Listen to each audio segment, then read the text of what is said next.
बबेरू तहसील में अधिवक्ताओं ने आरक्षण के वर्गीकरण पर पुनर्विचार करने के संबंध में एसडीएम के माध्यम से राष्ट्रपति को भेजा ज्ञापन।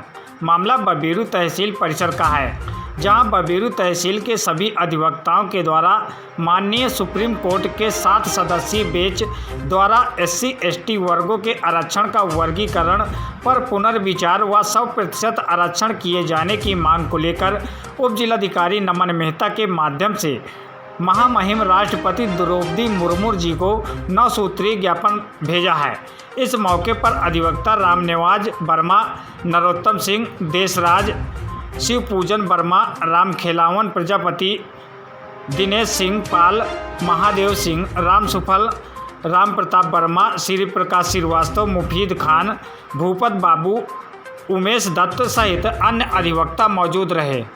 कहना है कि आज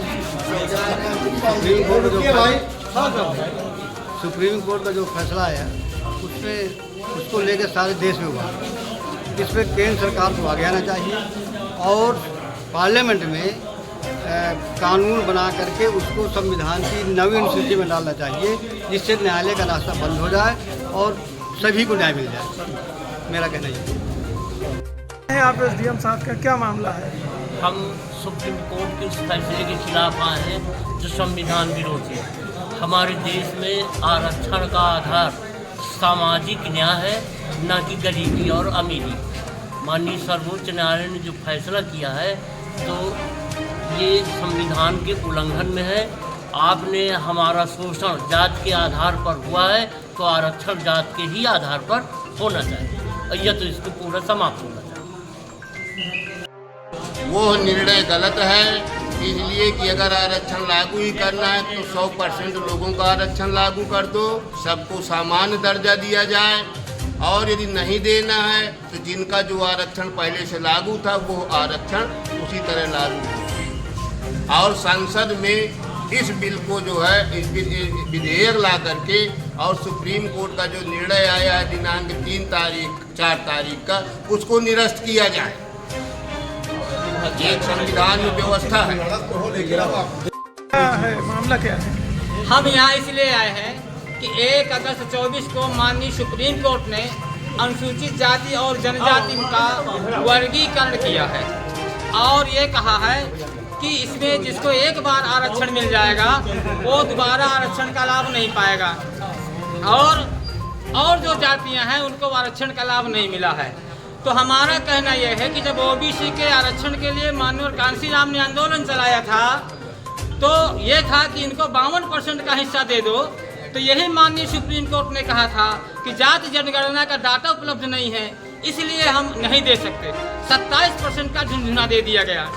आज SC/ST के वर्गीकरण के लिए डाटा माननीय सुप्रीम कोर्ट को कहाँ से उपलब्ध हो गया, ये एक सवाल पैदा होता है।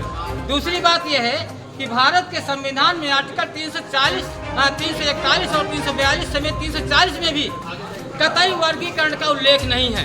अगर वर्गीकरण की जरूरत होती तो संविधान वेत्ता इसमें जरूर लिखते।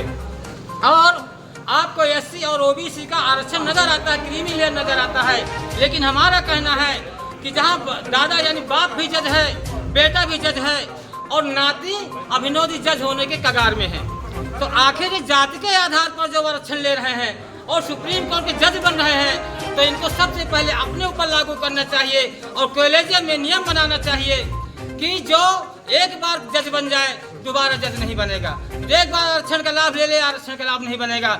और इसको सुप्रीम कोर्ट को चाहिए कि कॉलेजियम का वर्गीकरण कर दे, क्योंकि अभी तक जो डाटा उपलब्ध हुआ है कि EWS में 83 IAS एक जाति के बने हैं और 13 ठाकुर IAS बने हैं।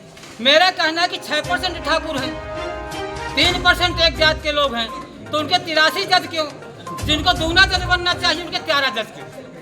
तो मेरा तर्क है, माननीय सुप्रीम कोर्ट से मेरा निवेदन है आपके माध्यम से कि EWS का वर्गीकरण कर दे, ताकि इसमें जो सामान्य जातियां हैं, बनिया है, ठाकुर हैं, लाला है, सामान्य वर्ग के सिख, मुस्लिम, जैन, बौद्ध, पारसी ऐसे तमाम के जो सवर्ण हैं उनको भी उसमें हक मिल जाए, और साथ साथ आपका कॉलेजियम में भी आरक्षण कर दे और EWS में भी कर दे। हमारा यही कहना है।